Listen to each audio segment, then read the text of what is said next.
Thank you for staying with us. For the communities of Kidandan and Basufe in Giwa local government area, peace had long been a distant dream shattered by relentless bandit attacks. However, a glimmer of hope now emerges as Kaduna State government's engagement with these armed groups appear to be yielding results. Once besieged by violence, the two villages are now experiencing respite from attacks. While authorities remain cautious, this development raises critical questions. Can dialogue truly end banditry, or is this just a temporary truce in a long and bitter war?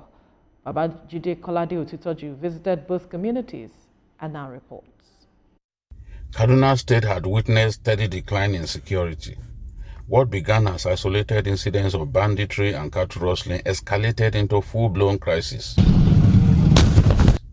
leaving travelers and villagers in constant fear. The past 5 years have been particularly challenging.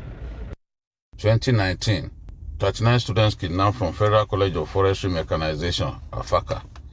2020, more than 50 villagers massacred in Kukumdaji and Gorangan.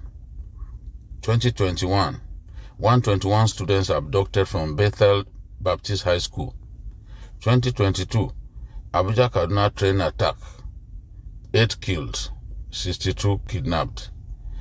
2023, 33 villagers killed in Giwa local government area. 2024, 137 students and teachers kidnapped from Kuriga, Chikun local government area. These are not just statistics. They are stories of lives disrupted and communities left in despair. In May 2023, Senator Obasanjo assumed office as governor of Kaduna State, inheriting a state on the brink. Determined to restore peace, he launched a multifaceted approach, combining military action with non-kinetic strategies aimed at addressing the root causes of the conflict.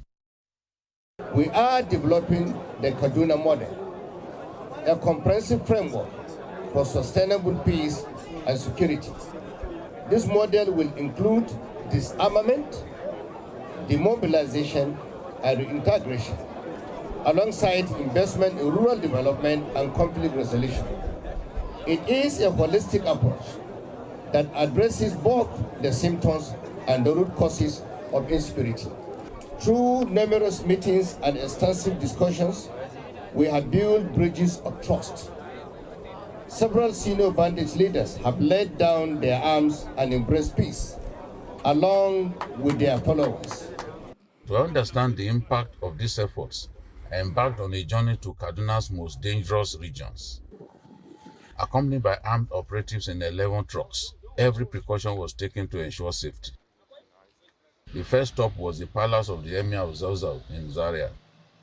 Here, I met with the Emir of Zauzau, Ahmed Bamali, a key figure in the traditional leadership of Kaduna State. He shared his insights on the crisis and the efforts being made to address it. So the network of the Fulbe is greater than any other tribe in Nigeria. So if these things are addressed, yes, and then all these access routes are provided, that is one. Then number two, yes, encourage them through education to understand the need of staying in peace. A Fulani man is not expected to carry AK-47, but his stick and a cutlass to cut grass for his, cows, and then a stick at least to use. From Zaria, I traveled to Kidandan, a village in Giwa local government area, approximately 45 kilometers away.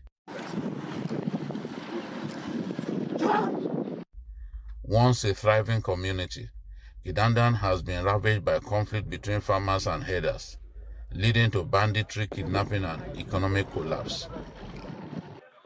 The local market, once the lifeblood of the community, was forced to close.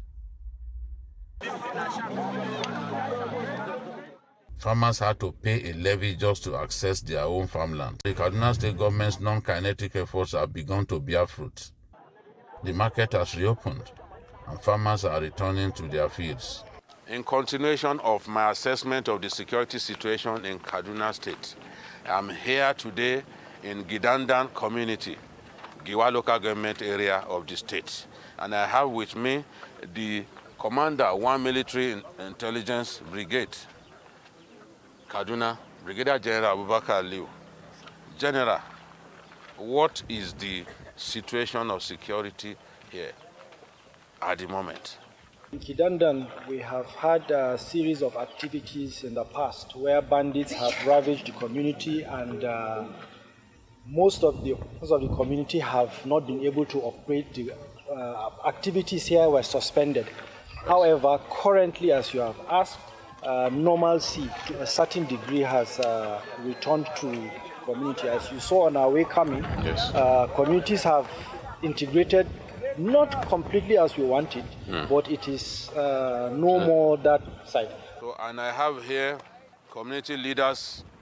A lot of them are district heads in this whole area, Kidandan, Kagara, and so many communities. And I also have here repentant bandits, those who have made up their minds that they will no longer continue with a life of criminality. They are here. We are going to be talking to them about the extent of security in this area. I spoke with a repentant bandit who says he is happy to embrace peace. Labarin da naji kai sohon barau ne. Amma ka daina, da gaskiya ne ka daina. Saboda girma Allah ka giya mana gaskiya. Ka daina. Na daina. In Allah yarda. Me yasa ka daina? Saboda a zauna lafiya. Ba za ka koma jaji ba. In Allah yarda. Ban fata.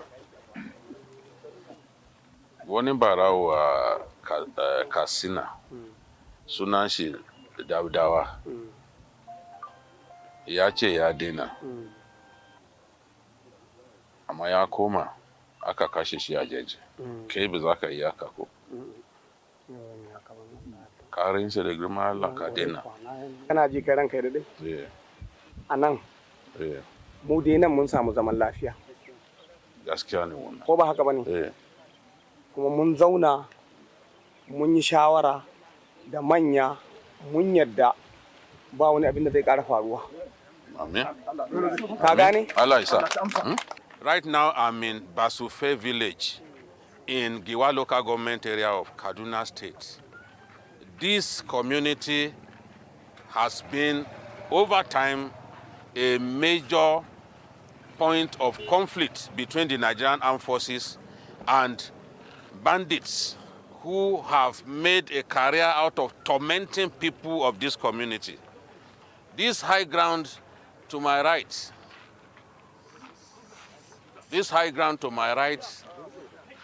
was the high ground from where the bandits continually tried to ambush Nigerian troops.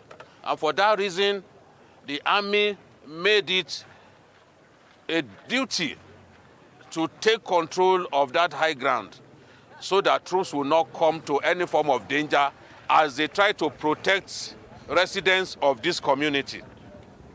If there's any community in this area that has suffered the most in the hands of bandits, it is the Basufe community. From Basufe community, Giwa local government area of Kaduna State, Babajide Kolade Chitoju for TVC News. A great work done there by Babajide Kolade Utsitoju, telling the story of repentant bandits and Kaduna State government's effort at addressing the security issues there, Ibrahim. Yes, it's good that the government has tried to have a dialogue with some of these bandits. And if that's the way to go, not everything should not be kinetic measures. They can also introduce the non-kinetic, which is actually playing out well here. But we should see how to sustain this so that we don't have to get these people back into banditry. Is it economic crisis? Is it farmer headers issues? You know, so many factors. We should also consider that so that we can sustain these gains. Absolutely. The challenge here is closure for those who have lost loved ones, their properties, families, and source of livelihood to the activities of these persons, will they gain closure knowing that these persons are seemingly repentant as they claim as it is? Now, if they say they are repentant, how is the government monitoring them to ensure that they do not return back to their former activities and that they are not even serving as informants to their former activities, the people they initially were working for, so to speak. But these are the concerns some Nigerians have. But again, a very good work done there by Babajide Kolade Otitoju.